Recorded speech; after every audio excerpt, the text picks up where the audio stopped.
Good morning, everyone. I hope you all are busy in your preparation for term 1. So, I am helping you in solving the today material that is provided by State Team. Today is 6/12/2021 and we are given the change of voice. In the first sentence, look at the students. The first sentence, please. I know his ways.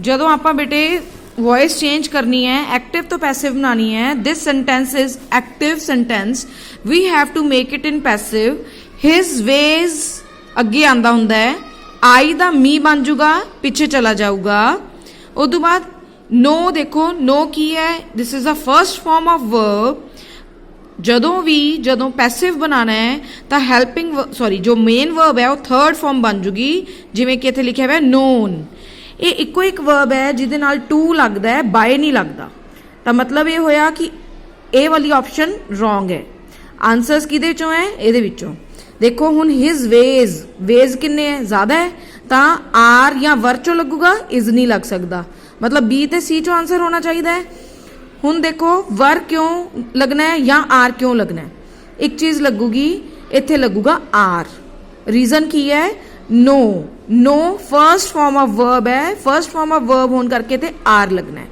His ways are known to me this is the answer then second sentence you should respect your elders देखो your elders अगे आया bye you पीछे गया देखो by us है मतलब ये option तो है ही नहीं फिर उस बाद your elders respect the respected लिखे होना चाहिए वो सारे किते हैगा शुड द शुड आऊगा शुड वुड देखो विल बी वुड शुड लिखा हुआ मतलब विल बी भी कटिया गया वुड बी भी कटिया गया की रह गया आगे B answer so it is the correct answer that is B then third देखो कोलंबस डिस्कवर्ड अमेरिका अमेरिका अगे आऊगा कोलंबस पीछे जाऊगा डिस्कवर्ड सैकेंड फॉर्म है जो सैकेंड फॉर्म होवे या थर्ड फॉर्म होवे वॉज वर चो कुछ लगता होंदा है हुण वॉज वर देखो किहदे विच है सिर्फ इहदे विच है तो आंसर की है A America was discovered by Columbus then next देखो they did not listen to me ये बनया होया बेटे पैसिव इनू एक्टिव बनाना है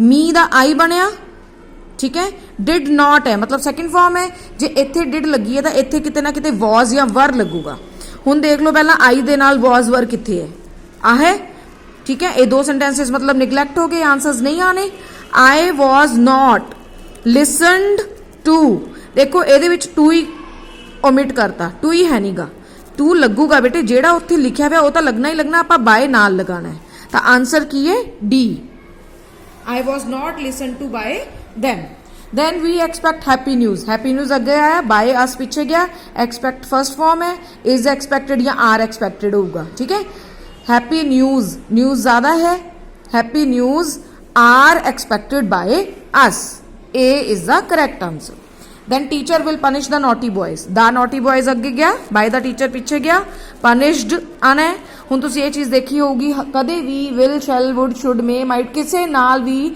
will दे नाल फर्स्ट फॉर्म नहीं आती हुण जे आपां कहने हैं कि the naughty boys अगे आ गया will इत्थे ही रहूगा punished लगाना है will punished दा हो नहीं सकता तां की चीज़ लगाइए कि punished लिखा जा सके B लगूगा The naughty boys will be punished by लगा के the teacher. A is the correct option. Then he may avoid you. You may be avoided by him. देखो you may be RC. You may be avoided by him. One must do one's duty. One's duty must be done. ठीक है हुण इत्थे one से लांदे नहीं तां की करदे है duty must be done. one cut दिंदे है तुसी ये भी लिख सकते हो once duty must be done by one पर वो वन ज़्यादा हो जाता है इसलिए ओमिट कर देंगे हैं की रह जाता है duty must be done then next देखो हैल्प मी प्लीज़ ये की आऊगा हैल्प मी प्लीज़ कोई रिक्वेस्ट कर रहा है you are requested to help me इतने ये नहीं आना you are requested to please help me request ही लगाता आप प्लीज़ की जगह पर तो आंसर आऊगा D you are requested to help me somebody has stolen my camera अगे चला जाऊगा हैड दे नाल बीन लगता है बेटे जिमें विल शैल दे नाल बी लगता है हैड दे नाल बीन लगता है my camera had been stolen by somebody जो आप बनाना लिख सकते हैं नाल, इत्थे नहीं लिखा। My camera had been stolen. Who told a lie, by whom बनता हुंदा हू दा हमेशा, मतलब आ सैकेंड ऑप्शन तो नहीं आनी। By whom by whom by whom. Told second form है, दसिया सी वॉज लगूगा। By whom was a lie be told, was a lie told, be नहीं आना, was a lie told. C you can do it, it can be, do the done बन गया by you, it can be done by you. देखो कितने है, it can be done by you, B. Quinine taste bitter, ये NG learn करना है बेटे। Quinine is bitter when tested, ये डिफरेंट टाइप ऑफ सेंटेंस है। Quinine is bitter when tested, या sugar is sweet when tested, salt is sour when tested. ये NG form बनती है दी। अगे देखो you have to do it, it दे नाल हैज लगूगा, हैव दा। It has to be done by you, it has to be done by you. आ सी आंसर थोड़ा। अगे why did you laugh at the poor man, why did the was बनूगा, the poor man अगे आऊगा। Why was the poor man laughed at by you. I love my parents, my parents first form है love, are आ गया। My parents are loved by me, D option. He is playing the game is I N G cut के being लगूगा, being play the played बन जूगा by him. इथे mistake की हुई है, इथे हिम आऊगा बेटे। The game is being played by him. Pray to God daily, you are advised to, आप एडवाइस ही कर सकते हैं किसी को कि प्रे करो, ठीक है ना, ऑर्डर दिता जा सकता है ना रिक्वेस्ट करने की लोड़ है। Advise to pray to God daily. 19 sentence. When did you see the star, when star एक है, was the star seen by you, stars होंदा तो वर लग जाता। Let her sing, let she should be allowed to sing, क्योंकि let दी option उन्होंने पाई ही नहीं, यही आऊगा, she should be allowed to sing. What is wanted by you, ये बनया हुआ है। हुण देखो जो आप कटना है, आप बाय भी कटांगे, ईडी भी कटांगे। वट इज वॉन्टेड है, इज वॉन्टेड है मतलब फिर डू आऊगा। वट डू यू वॉन्ट, देखो कितने answer, what do you want. This picture had been painted by me I बन गया, आई। हैज़ बीन लग गया, मतलब सेंटेंस दे विच भी हैज़ हैव टू ही कुछ सी, ताइयों बीन आया है। आई दे नाल हैव लगदा हुंदा है, आई हैव, ठीक है। ਇਹਦਾ मतलब ये हो गया कि ए ते डी तो नहीं आने। उस बाद I have painted this picture, I have painted this picture, been तो आप ओमिट करना है ना। I have painted this picture. Then let the match be played by them. हुण ਇਹਦੇ ਵਿੱਚ भी देखो लैट